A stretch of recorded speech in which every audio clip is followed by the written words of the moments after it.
Alan Dershowitz is, of course, a retired and eminent law professor at Harvard. He's also the author of the book, The Case Against Impeaching Trump, and he joins us tonight.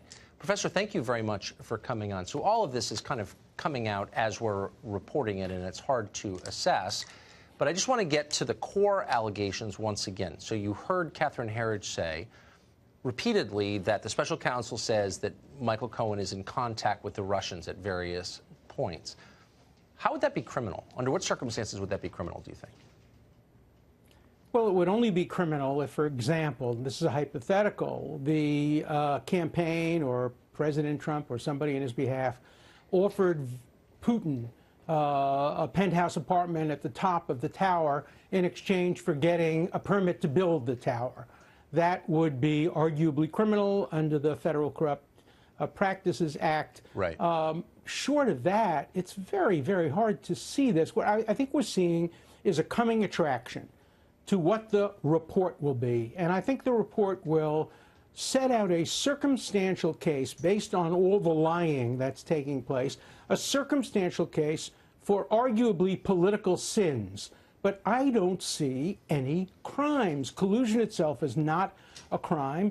Using information given by Russia to WikiLeaks would not be a crime unless the campaign participated with WikiLeaks in the hacking itself. And there's no evidence to support that. So what I'm afraid is going to happen is this special counsel, whose job it is only to find crimes, not sins, only crimes, will blur the line between crimes and sins and write a report designed to put the president in a bad light. But in the end, they won't be able to find any specific violations of federal criminal statutes unless they stretch these vague laws like obstruction of justice beyond any recognition. So is it a prosecutor's job constitutionally to paint a politician or anyone in a, quote, bad light without charging him with relevant crimes? I mean, that's not in his purview, no, is it? it's worse. It's worse than improper. It's unconstitutional. The grand jury has a specific function. It's supposed to only indict or not indict. Indeed, prosecutors generally don't issue reports for that reason because they only hear one side of the case. They don't hear the other side. There's no cross-examination of witnesses. That's why it's regarded as wrong for prosecutors to issue reports. That's what Comey did wrong. He should never have gone beyond saying we're not indicting Hillary Clinton. Exactly, In fact, he shouldn't have said it at all. It should have been a Justice Department official. And now I think it's wrong for there to be a public report laying out a political case. Now, at the very least, what has to happen is the new Attorney General has to, if he receives the report, say, I'm not making it public until the other side has had a chance to rebut it and file its own report.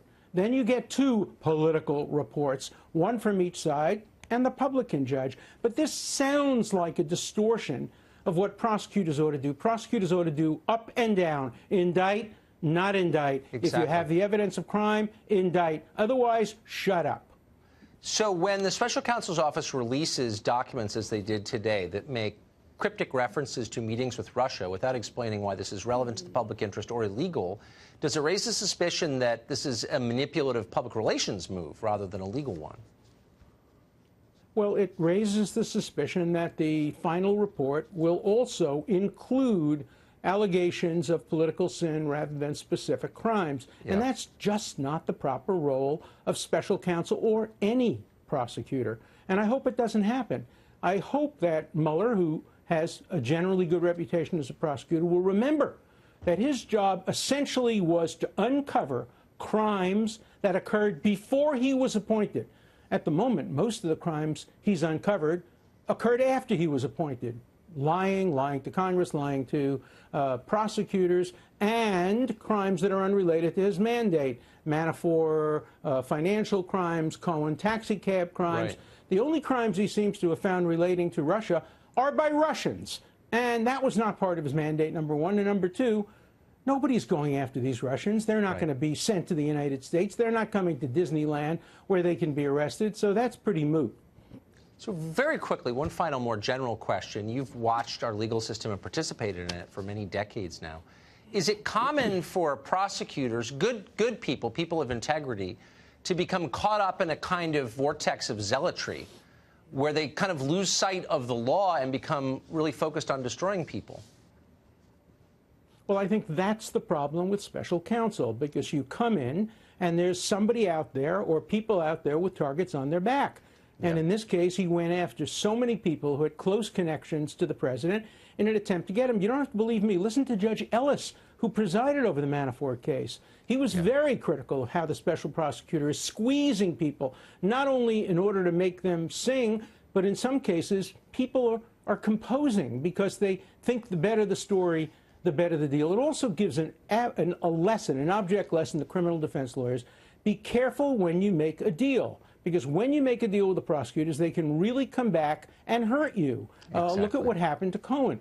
He made a deal. The special counsel says he's cooperated, but the U.S. attorney in New York says he still ought to get substantial jail time. That's why in 53 years of practicing law, I have very, very rarely made deals or made pleas with prosecutors because I basically don't trust them. I don't trust the system. The system today is so skewed in favor of prosecutors and against defendants. We may be losing perspective of this. I just want to remind our viewers on our way out that you are not a figure on the right. You are not a Trump voter. You're merely defending what you think is our tradition of law. And I appreciate that. And I've been saying the same thing for 55 years. I've been saying the same thing for 55 years. I've expressed the same criticism of prosecutors, whether they go after Democrats or Republicans. Amen. Alan Dershowitz, thank you very much.